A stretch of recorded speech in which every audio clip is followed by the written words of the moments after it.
Martín Codax dá por pechada a edición deste ano do seu ciclo de concertos. Na súa 7ª edición, os xoves de Codax confirmáronse como todo un éxito, enchendo de música, fusión e público a terraza da adega durante os xoves do verán.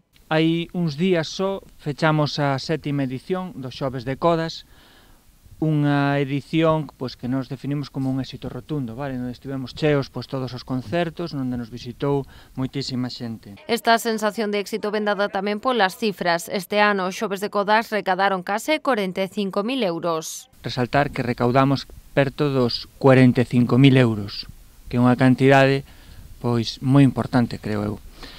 En total, con todas as edicións que levamos celebradas, superamos xa os 100.000 euros. Os 100.000 euros de recaudación para asociacións como as vosas, para intentar amosar esa parte solidaria da sociedade. Estes cartos terán agora un destino solidario. Seguindo o compromiso que arrincaron hai xa 7 anos, a adega Cambades repartiu os fondos recadados entre 9 asociacións que desenvolven diferentes labores sociais na contorna, como Bata, Arela ou TDAH Salnés. Dos xoves de Codax, que sen duda son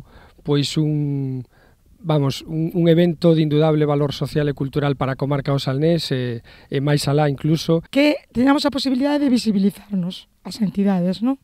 Porque creo que eso é algo moi importante, que moitas veces non se nos coñece, e creo que con esta rolda de prensa as bodegas nos dan esta oportunidade. Queremos agradecer a las bodegas Martín Codax e a todo el equipo que realiza os xoves de Codax por creer en nuestro proyecto y darnos así la oportunidad de seguir adelante con él y gracias a este respaldo económico. Tamén recolleron as doazóns dos xoves de Codax as asociacións Apropar, Cáritas, Afaga, Fundación Andrea, Solidariedade Galega co Pobo Saharaui e a Amencer Aspace.